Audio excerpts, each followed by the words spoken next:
Patrick, guess what came in the mail today? Oh, what? This.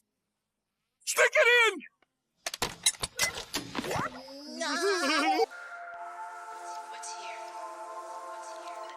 Hello, ladies and gentlemen, and welcome back to another episode of the M&K Productions Podcast. I'm your host, Mac. Joined here, as usual, my co-host with the most, Kristen, aka Miss Flamingo. How you doing today? I'm doing good. How are you, my friend? I'm hot, I'm sweaty, but I'm in a good mood because work has been Same. finally turning around. Yay! Then, just a lot of good things coming out, and yeah, I'm just really in a better mood and everything, and Life's feeling positive. I like hearing that. yeah, it's just one day at a time, Jordan Sparks says, "One step at a time." That's a name I have not heard since 2010. Holy crap.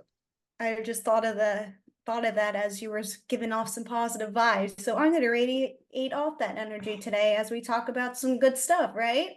Yeah, so then today's episode, we're going to be going over some news topics that we just some new ones that we're going to talk about. And then we're going to be going over in celebration of the new legacy sequel to the original Twisters with Glenn Powell coming out I think Friday, right? The time It is this Friday, yes. I thought it came out last week. Whoops. We're going to be talking about the original 90s one with Bill Paxton and Helen Hunt.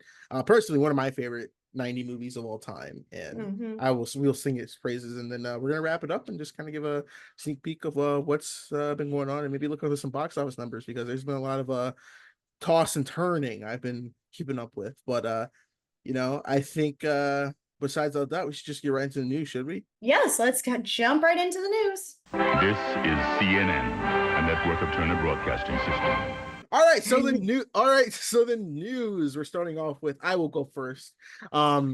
So Kristen, I think I've asked you before, are you a Tyler Perry fan? I really like his acting a lot in the film Gone Girl. That's not the question I was answering. I'm getting to the point. I'm getting to the point of it. I'm building up because I'm trying to be nice about Tyler Perry. He does a lot of good things to give back to the community. However, his dramatic films are questionable.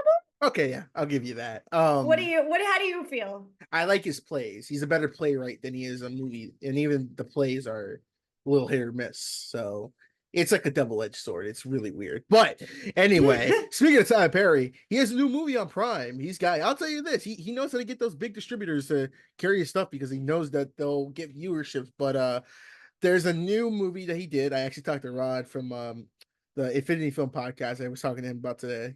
It's called Tyler Perry's Divorce in Black. I heard about this. It was released on July 11th on Prime Video, and the story tells a couple with struggling marriage as they reckon with the idea of past misdeeds and divorce. And I believe the most infamous or the most meme-worthy thing that has come out of this is a scene in the movie where they go to a funeral and they take out the body of the casket and I believe mess with it or something. That's what the what? That's what I've seen, and it's just wild. But currently it is sitting at a 0% on Rotten Tomatoes. And he directed this? Yes, this is it. If it had, listen, Kristen, word of mouth or rule of thumb, if it has Tyler Perry in it, if it's like the Tyler Perry and then the name of the film, he directed it. Yeah, I know, but I just wanted to confirm that. Yes, he's doing something weird with the casket, well, it's not the casket; it was the body. They took the body. Yeah, anything that involves dead people and stuff like that you shouldn't be doing. That's very questionable to film. Yeah, that movie. Yeah, but it is sitting at a 0%, but it's at a 53% audience score. So, like I said, there's an audience for the Tyler Perry movie. Oh boy! So I'm guessing, have you watched the full film yet? No, I didn't know. I didn't even know what they were doing. I didn't even know it was out, to be honest. I feel like it's a weird thing nowadays, to do something like that to any kind of a dead body like that. I want to know why he chose to put this in this film, because that's just I know it's controversy, but it's just you're touching stuff I don't like that. I don't. So this is the scene from. It's not the body itself that they did, but it's with the character. So yeah, this is the main character is Linda, and I should probably see who plays these roles, because there are people in here that are actually. Is Kelly like Rowland in this? Because I know she's been in I think she's been in a few like Tyler Perry movies, I believe. Let me see, the Russian Black cast. It's Megan Good and Corey Hartrick. Oh, okay. Oh no, I'm And thinking of a different movie that she was in, a Tyler Perry movie. It was a different one. It's on Netflix though. so it is, yes, this is from Vibe. It says, yes, you read that right. Ava's parents were paying for the funeral and the casket, and Linda refused to accept their handouts. I guess is one of the characters. Even the clothes she borrowed for the ceremony. So as her other sons carried out their brother's lifeless body, she stripped down to her undergarments and left. So take that. Okay. So take that what you will. So, Uh, and I can confirm, as being in a household with someone who watches Tyler Perry shows, this isn't even the weirdest thing he's done. And this is the movie world. If you go to this I TV, haven't watched many. the TV so. shows are unhinged, legit unhinged, just weird stuff of like, I can get away with anything, and you people will watch it pretty much. But yeah, no. So maybe I'll cover it in a live stream with Rod, and we'll talk about this, because this has some meme potential, and I might have to talk to him about this. But Potential. yes. But Kristen, what's your news story? Just really quickly, I just want to acknowledge the Emmys real quick. The Emmy nominations came back. I know we don't talk about television, but some nominated shows got a excuse me. Let me start this over again. Sorry. I just want to talk about the Emmy nominations real quick. Oh my gosh, I'm like stumbling over my words. Excuse me. So the 2024 Emmy nominations dropped. I just want to discuss that real quick. Shows like Shogun got 25 nominations. The Bear got 23. Only Murderers in the Building by Queen Selena Gomez is nominated. The series has 21 nominations. The questionable season about True Detective Night Country got 19, and then those are the big ones. The biggest one that surprised me, I know the series got a lot of praise, but Fallout got 17 nominations. This is like another video game series that got a lot of praise, like what we got last year with The Last of Us. It's better than that, in my opinion, but that's just me. And Carol Burnett got nominated for Palm Royale. So lots of good nominees like this year. Ryan Gosling got nominated for SNL. But yeah, I just want to recognize the Emmys real quick. But my film news story is Lionsgate. Oh my God. You're just really killing it right now. Oh, I am. You're really killing it. Yeah. I hope you edit this really nicely, Nick. It'll be all edited out. Nothing will happen, right. I promise. I know. I trust you. All right, Lionsgate picks up John Carney's directed film, Power Ballads, starring Paul Rudd and Nick Jonas. So we finally got a distributor for this film. Lionsgate has acquired the John Carney directed musical comedy, starring Paul Rudd and Nick Jonas, for release in the US, Canada, and the UK and Ireland. Deadline first told you about, because I'm reading this from Deadline, just a heads up, 30 West package back at Cannes. The pick went into production in Dublin. Power Ballad follows a talented but past his time wedding singer played by Rudd and a young rock star played by Jonas, who uses the wedding singer's songwriting powerness to revive. Use your words. You can start over again. Power Ballad follows a talented but past his prime wedding singer played by Rudd and a young rock star played by Jonas, who uses the wedding singer's songwriting powerness to revitalize his own career. I couldn't even speak. Excuse me. I am so sorry, folks. But yes, John Carney is working with Lionsgate to help release this film. Now, I just wanted to put something out there. Overseas, the Jonas Brothers were supposed to go on tour. They canceled that, and they got a lot of backlash. But also during this time, Nick Jonas has a new film coming out next week, actually, with Fandom Events. It's called The Good Half. It's gonna be like a little like Q&A thing that they're gonna do, like live stream or do something like that across the country. It's like a live Q&A or Q&A thing. So I got to see the film. I mean, it's pretty good. So if you want a new Nick Jonas movie with that, but I'm excited for a new John Carney movie, and knowing that Paul Rudd is starring in this, I'm excited. Anything Paul Rudd. Love that man. Did not expect the Jonas brother and Paul Rudd to do a movie together, because that's not my bingo card, but that's I guess I'll take it. Are you a fan of John Carney? I don't know the name off the top of my head. If you say something that works, then I'll probably Yeah, Sing know. Street. Do you know Sing Street? Yeah. It's like an 80s movie. It's like another movie set Wait, like hold in. up, John Carter. Let me look. I'm just gonna look up what he did. He This worked is on Begin Again with the, Adam Levine and Keira Knightley and Mark Ruffalo. I think this is the wrong one. This is the Democrat Delaware politician. Hold up. What's his name? John Carney. How do you spell the last name? Carney. Okay. Here we go. Irish film director. All right. So let me see what he has done. So yes, I have seen Sing Street. I do like that movie. It's a good movie. I love the soundtrack to that. And I think that's the only I'm looking at that's probably the only movie I've seen that he's done. I haven't seen Flora and Sonia, which is like his latest film that's available on Apple. I haven't watched it yet, but I'm excited to see this film with Paul Rudd and Nick Jonas. You don't really see Paul Rudd singing in anything. He just sang in Only Murders in the Building. So why not team up with Nick Jonas for a fun musical? And I guess too, you have a director he specializes in that, so the music should be good. I have a feeling the music is going to be great. Hopefully, we can talk about it on the podcast. So maybe we'll put that on the bulletin board, Mac. All right, what's your next news story? All right, so I don't know. I was gonna say one, but I think that might be your next story. But I'm gonna do this one instead. So last time on the podcast, we talked about Kevin Costner's directorial film, Horizon American Saga Chapter 1, and now it did not do well at the box office. And I am pulled up Box Office Mojo, and right now it has grossed out of its release date. This is a 3-hour 1-minute movie, by the way. This has grossed 27.4 million domestically and 3.5 million internationally. And then its worldwide release has been calculated at 30.9.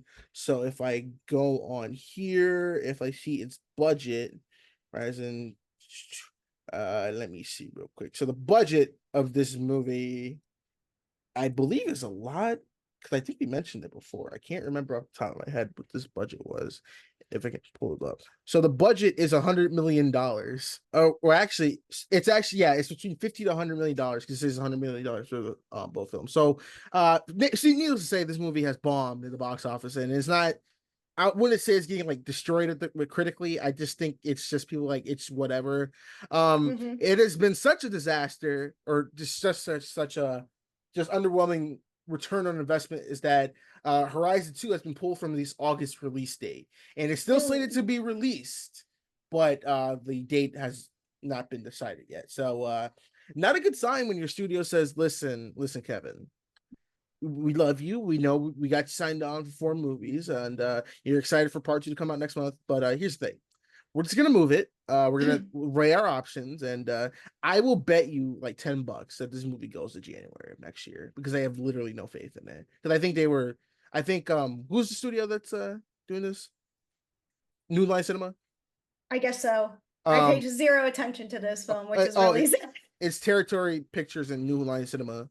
I feel like, good Lord, they're gonna release that in January, because I think they were probably thinking, okay, it's Kevin Costner, maybe it'll make some money because it's, it has a lot of stars, because this is a stacked cast. It has a lot of people but like, it looks generic. It just looks very like you've seen it before. Yeah. And it's like this is a quote from the New Line Cinema spokesperson. Territory Pictures and New Line Cinema have decided not to release Horizon Chapter 2 on August 16th in order to give audiences a greater opportunity to discover the first installment of Horizon over the coming weeks, including on PVOD and Max. We thank our exhibition partners for their continued support as moviegoers across the U.S. discover the film in its theatrical run.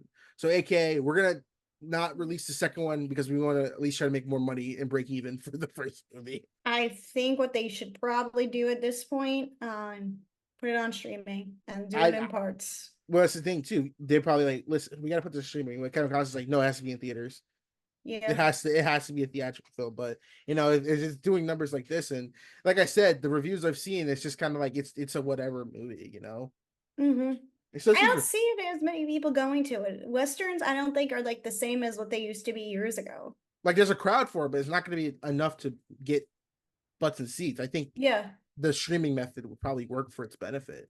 I think a lot of Western films have done better on streaming, like especially on Netflix, because Netflix has released a couple of like Western themed films. Harder They So Fall is one of my favorite movies. that's a really great film that also did very well on Netflix. Or if you think about on Max, because remember Clint Eastwood had that Western film Cry Macho a few years ago. Yes, and they That did the same day release. Yes, it did better on Max than it did in theaters.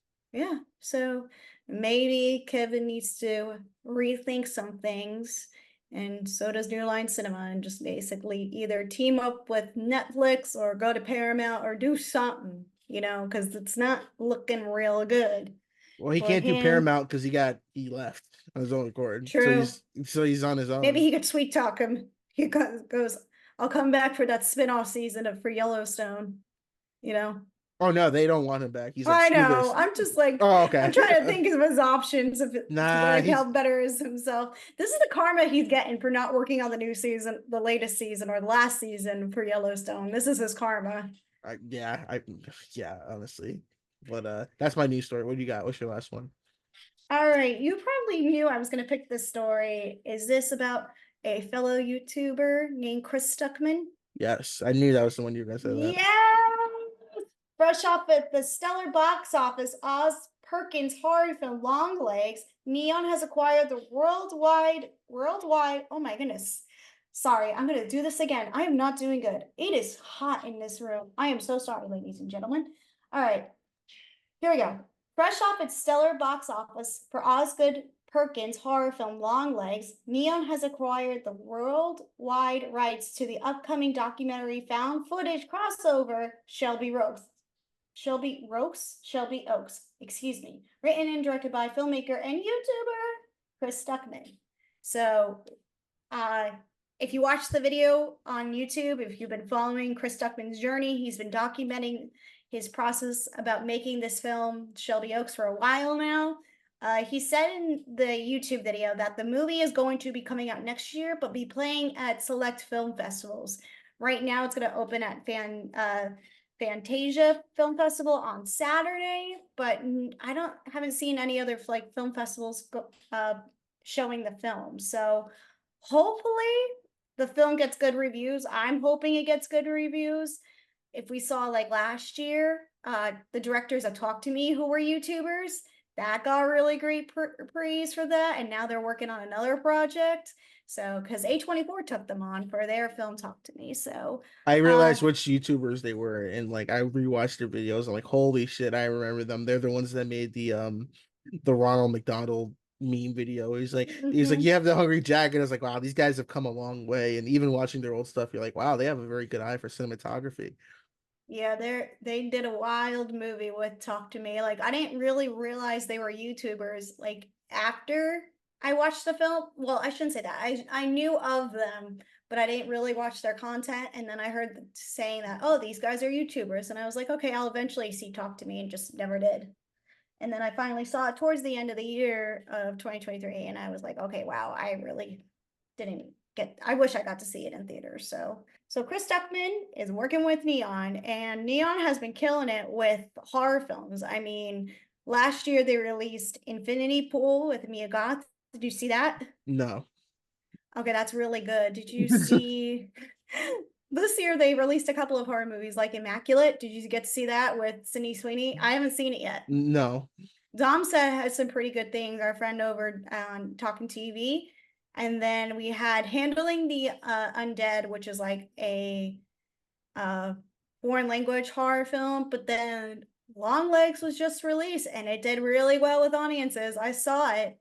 I was really impressed with what I saw. Are you going to check out Long Legs? Probably when it comes to home theater. Mac, let me tell you, I think Long Legs is the scariest film I've seen since Hereditary. Oh my gosh. People were saying that about Black Phone. I don't want to buy anything that's No, Black scary. Phone didn't scare me. Like people are like, oh, I'm scared of, I don't know. I gotta like, I have let me tell you, Mac, this is a insane Nick Cage performance in him as like Long Legs. Yeah, I did read he doesn't want to do a serial killer role after this. No, he doesn't. I mean, this is probably the greatest he'll be to play that, and I think it's Oscar worthy. That's how Listen, we called it when he did Unbearable Weight of Massive Talent that we are in the Nicolas Cage Renaissance, and I am all fucking for it. Yeah, and this could earn him that spot because remember, like how scary good like Anthony Hopkins was, and like Silence of the Lambs. Yeah, This is like I'm talking scary good, like I'm real just happy. scary performance wise, like supporting actor nominee. Like imagine we get two-time Oscar award winner Nicolas Cage. Perfect. You can write it. Then that'll make more excitement for a Spider-Man Noir series on Prime. Yeah, Prime, and it's gonna air on MGM, the on broadcast too. Oh yeah. So yeah, that's my news story. I just want to say huge congrats to Chris Stuckman as somebody who's been following him since like I want to say like 2012. I've been a longtime fan of Chris Stuckman, and it warms my heart to see how far he's come with his career. And someone who's like watching him since like high school and like going to film school myself and seeing like what he's done and recommending stuff and me wanting to talk about film. It's like a heartwarming feeling to me. So I'm really excited. So I'm I gonna just hope definitely it. I pay. just hope it's good. I'm hoping it's really good. So that's like I said, that's my news story. All right, so that's good to hear. So if anyone has any news, you can just send it to us at the M&K Production Podcast Instagram, or just comment it below and we'll go over it. I'm pretty sure that covered everything. So I guess we just move to the topic is we're celebrating the release of Twisters. Let's go back to 1996 and talk about The critics are blown away. Truly amazing. It's coming! Hey! Awesome. Electrifying. Come on! Breathtaking. Thrilling. Right! Exciting. You guys should get out of there! You've never seen anything like it before. It's gonna drop right on us! An eye-popping, nail-biting, edge-of-your-seat roller coaster ride. Twister. Rated PG-13. Now playing at a theater near you. All right, so we're back in 1996. There's no internet yet. Well, there's internet, but it's dial-up, so get off the phone. And we're about to go to the drive-ins, and we're picking movies. And what's this movie? It's called Twister, and it's about a tornado with Bill Paxton and Helen Hunt. Okay, let's watch it. 90s stars Yes, in this film. yes. So today we're going to be going over the 1996 film Twister, directed by Jan de Bont and written by Michael Christian and Annie Marie Martin. And it is the story of it is about a group of amateur but spirited storm chasers trying to deploy a tornado research device during a severe outbreak in Oklahoma. So like I said, it has Helen Hunt, Bill Paxton, but it also has Jamie Gertz, Carrie Elways, Philip Seymour Hoffman, Alan Ruck, and Todd Field, just to name a few. There is a lot of like people in this cast. Like it is actually kind of crazy. It is like the filter like 90 stars, but I also want to say Rip Bill Paxton and Rip Philip Seymour Hoffman. I was just like thinking about it. Like yeah, they've been not with us for a while now. Because when I rewatched this film with my husband last night, and I told him, just a heads up, the lead actor Bill Paxton isn't around, nor is Philip Seymour Hoffman. And I just thought, well, this is really sad, but let's have fun watching this. Yeah, and for those who do not know who Bill Paxton is, I think he's one of the better character actors, like probably of all time. He was in Apollo 13, Tombstone, Titanic, A Simple Plan, Edge of Tomorrow, Nightcrawler. But I think we all know his defining role was probably I'd say Twisters and Aliens, because he was William Hudson. He's like, game over, man, game over. He was just awesome. I loved seeing him in every, and he was also in the first Terminator movie. People forget that he was the punk guy. He's like this guy's a cup of cake short of a six-pack. It's just awesome. I miss that guy so much. And Philip Seymour Hoffman, I miss him so much. I can't believe Bill Paxton's last movie was The Circle. Yeah, that's really sad.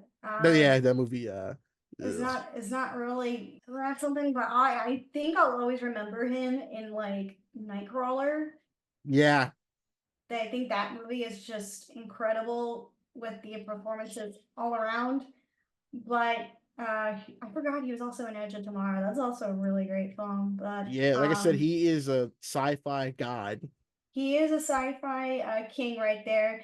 But knowing that you brought up Apollo 13, this is like features like a lot of like, producing stuff like if like Kathleen Kennedy was one of the Gross. producers of this, and I'm just like, I remember seeing in the credits, and I'm just like, come up on the screen, and I was like, oh my gosh, this is It's a name. weird.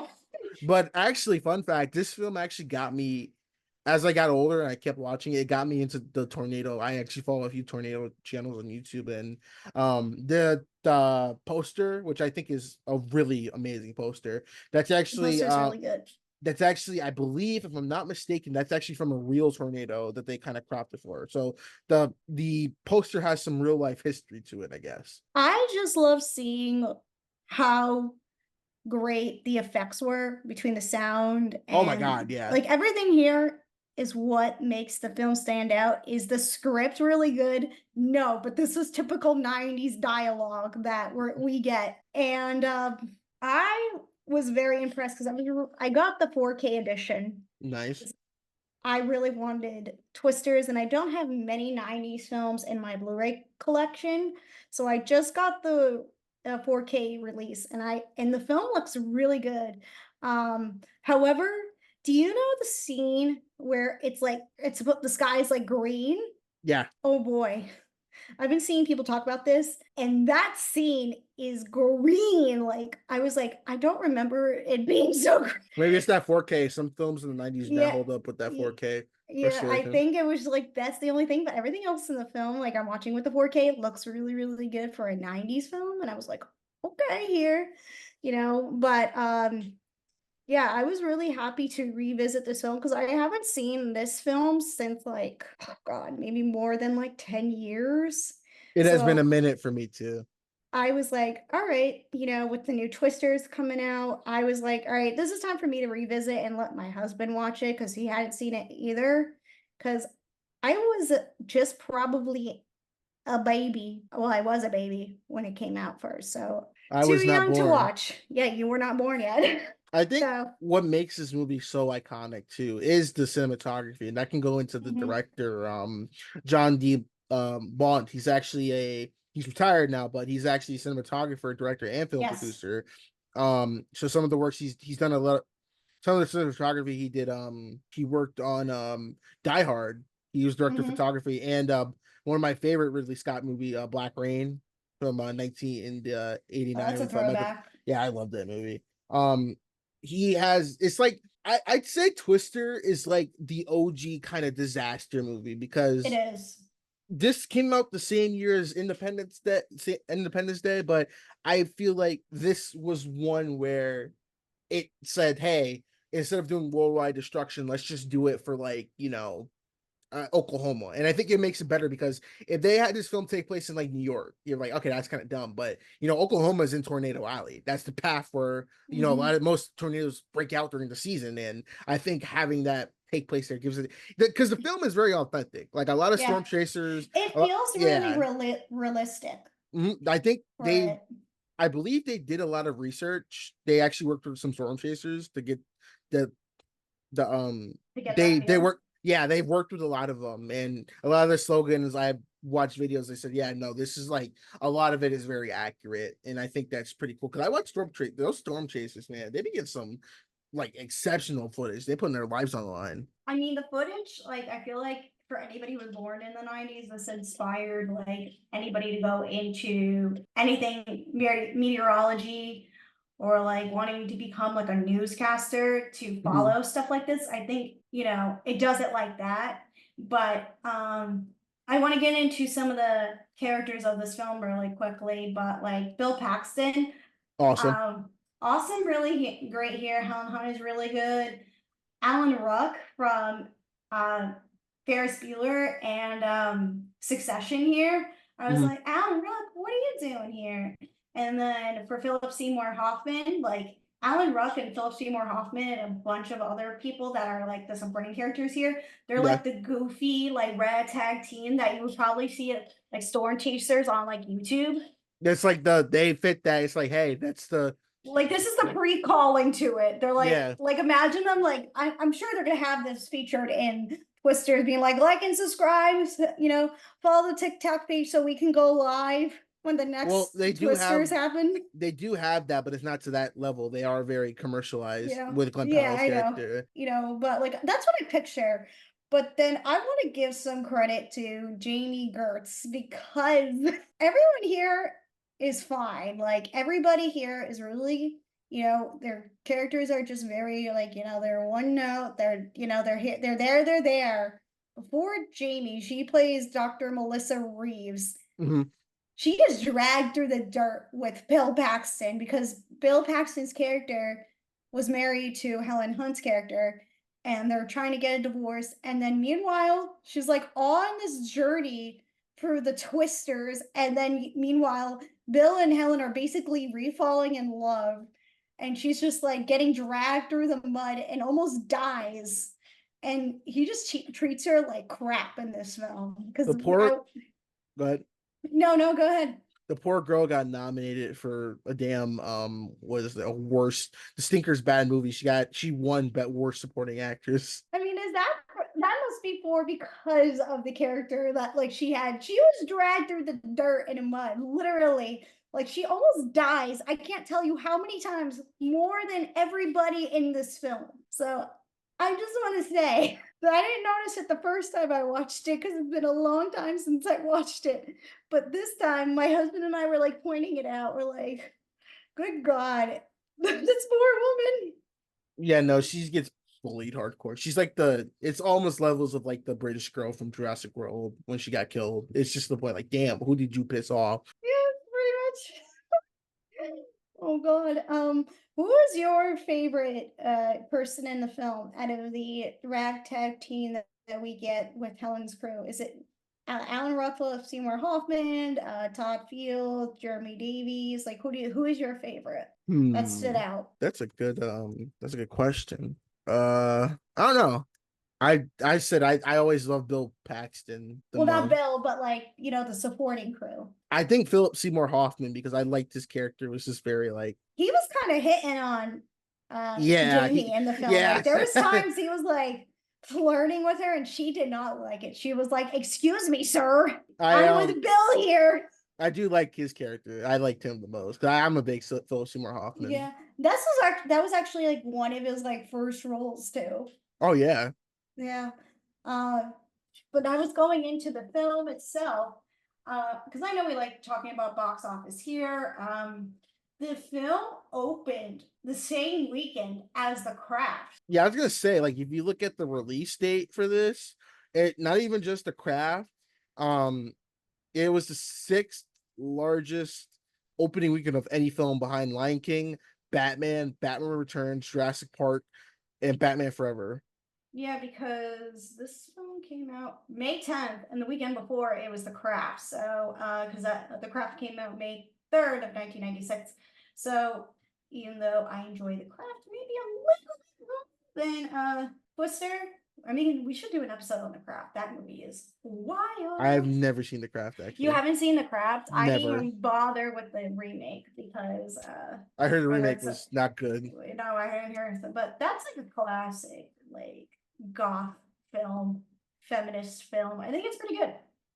But anyways, going back to Twisters, I want to go over some of the Oscar nominations it earned because it earned Best Sound. It was nominated but did not win, and also Best Visual Effects nominated but it did not win. That's wild. If you told me like now that a film like Twister would be nominated for an Academy Award, that is nuts to think about. Because how many disaster movies are that good where they can get nominated for the visual and sound? I'm gonna pull up the other winners from that year, but it did win a BAFTA though for Best Special Visual Effect. This makes me laugh because the other nominees were The Rock. I like that. That's a good movie. Independence Day, Evita, and the winner for Best Sound in 1996 at the Academy Awards went to The English Patient.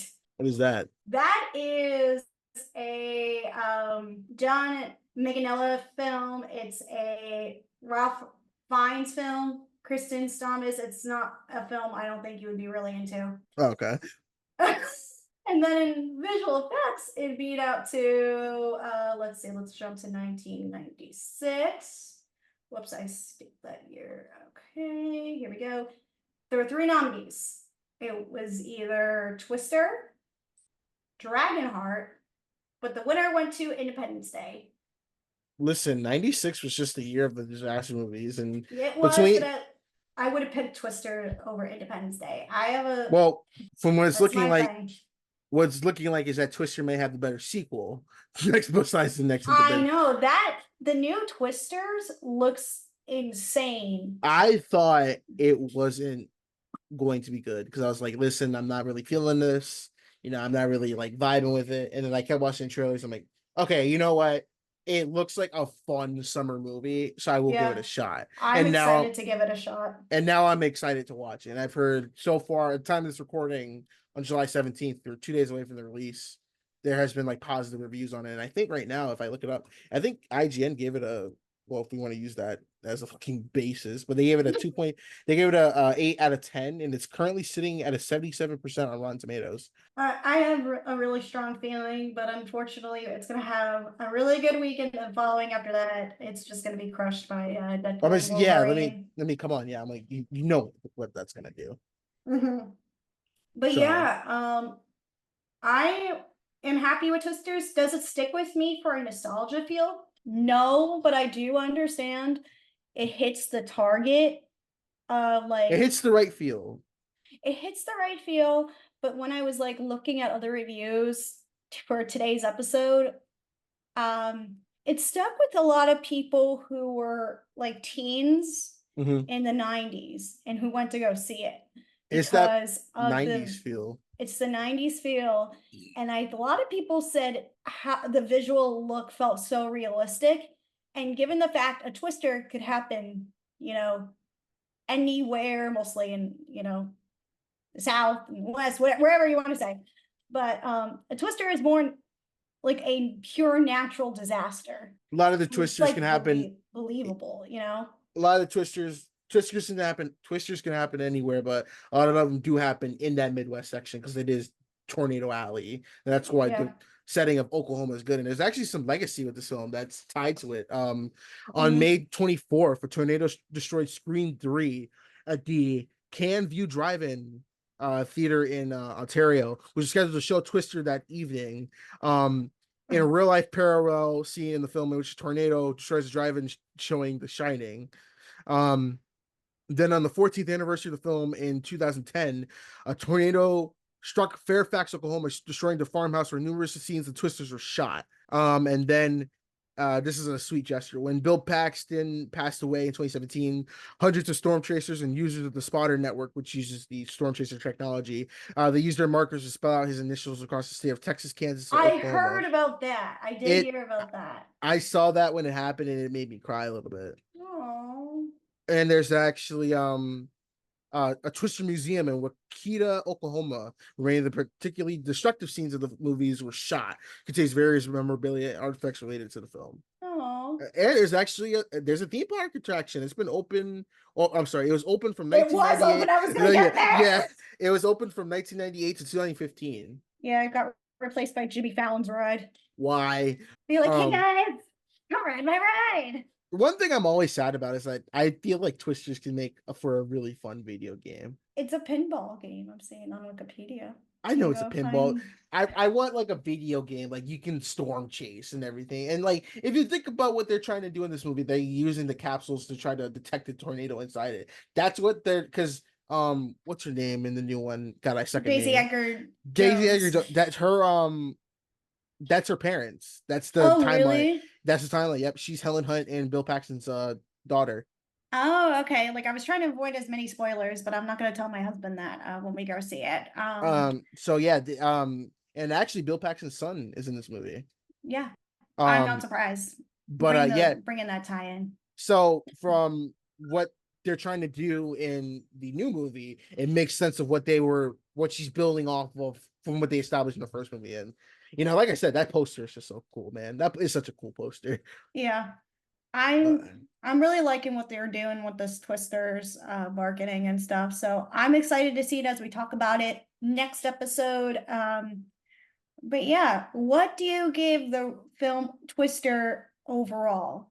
I'm gonna give it an A- because like, Oh wow, just that's higher than me. call it a nostalgic thing. Call it just like it is actually a really fun, good film. Like it's just reminiscent of just the simple times of the 90s and just films like these. It's just like I think it's just the vision, not just the visual effects, which I think are really, really like for 1996, it holds up like really well. Yeah. I think it's just the cast having that good chemistry in the dialogue. I mean, come on, my favorite line is I gotta go. We got cows. Like I'm gonna that's put that picture in our thumbnail for the yes, I got cat like seeing a flying cat that is funny. But I think I do like the chemistry between Helen Hunt and Bill Paxton. They had really good chemistry too. I mean, it's better than the one that he has with Jamie in the film.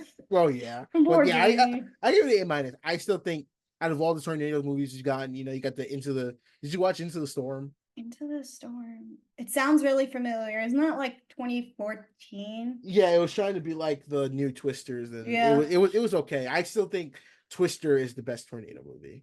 I think it is the best tornado movie. One of the better natural disaster films.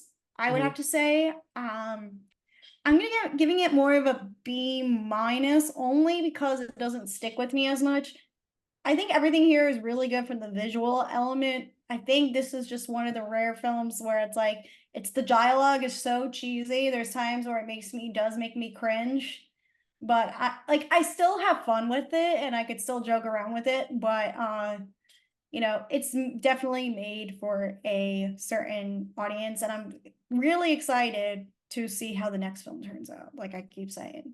Well, think about it too. I always think about it from a kind of a impact standing too. Like a lot of people got into meteorology and tornadoes due to this film. Yeah. So I think it's just great. No matter what, like I've never met anyone who says they don't like Twister.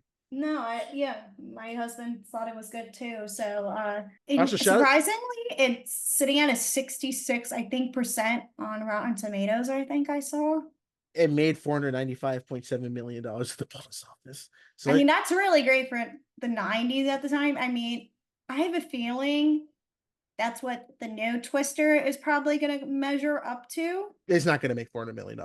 You don't think so? The new one? No, it's going to make $200 million because it literally. Look at what's coming out next week. I know, but I'm trying to be optimistic. I know, but I'm like, if optimistic wise, but it's not going to make. Compete with Deadpool. Everybody's going to sell screens for Deadpool, and then people can go watch Twister, or they do a double feature. So maybe, but I still think it's probably going to be like that Glenn Powell audience is going to come through. Oh, I think 150 million. It's not going to make like $400 million.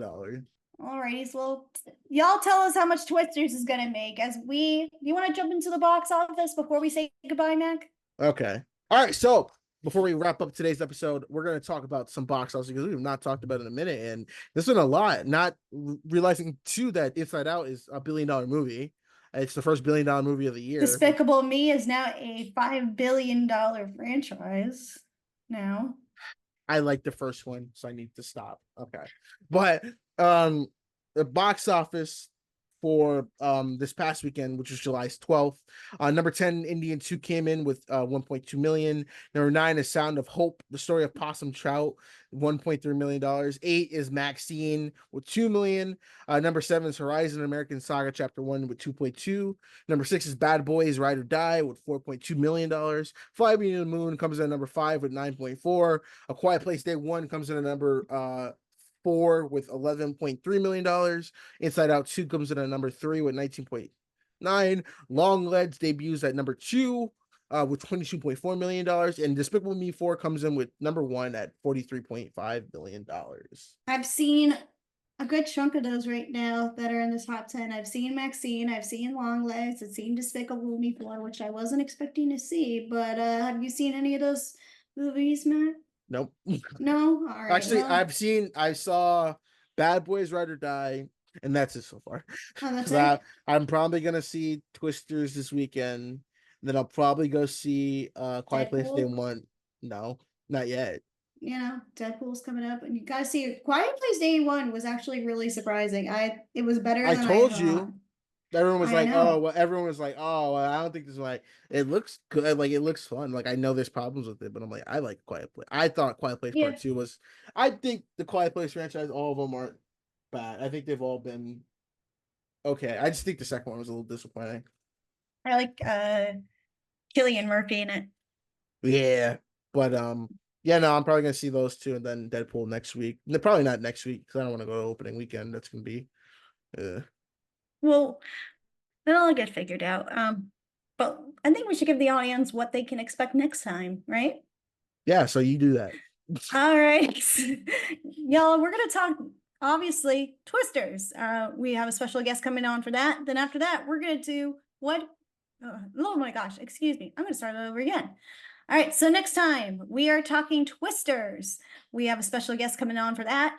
And we are going to be talking Deadpool and Wolverine. That'll be episode, I think it'll be like 134 for our Deadpool and Wolverine episode. And then following that, I think we're going to try to do what isn't the movie, whatchamacallit? I think it's Speed Racer, right? I told you we should probably do a watch along for. Yes. Maybe we can do that in the works. I would love to do another watch along of something. That we should Or do. maybe we can review one movie I haven't watched yet. If. What do you think about that? No, Maybe revisiting No, I'm not doing that. That movie sucked. the grimace looking guy. No, you have so No. much to learn. We could. I'm not saying no to it. I'm just like, it's not. It's really not nothing to be really my homework. It's like Well, you get yourself. I think you're just getting yourself excited, but you go ahead and watch it. You let me know. all right, I'll go ahead and watch it. Okay, here. All right. Well, we'll figure it out, guys. We're still figuring it out. We have lots of movies on the way. Hopefully soon with more interviews in the works with some nice talent hopefully happening. A lot of screeners maybe eventually being sent to us, question mark. But anyways, guys, I think that's it for today. Yeah, so make sure you catch us on. Check out our last episode. We talked with the cool AJ Ford. We'd like to have him back on the show. We talked Can't wait about to have him back. Hitman with Glenn Powell, which this is the Glenn Powell, just the 3 arc episode because we're gonna be talking about Twisters next episode. Yeah. And yeah, make sure you check that episode out. You can find us on Instagram, TalkTick, YouTube, iTunes, wherever you kids listen to your podcast nowadays. I don't know. You could be on like Stitcher or something. I don't know. Do people still use Stitcher? I don't know. I just use Spotify and Like a normal person. YouTube. I'm a normal person. No offense if you're using the Stitcher. So, but yeah, you can find us on there. Links in the description will be below. Until next time, I've been Mac, this has been Kristen, and you've been listening to the M&K Production Podcast. See you later.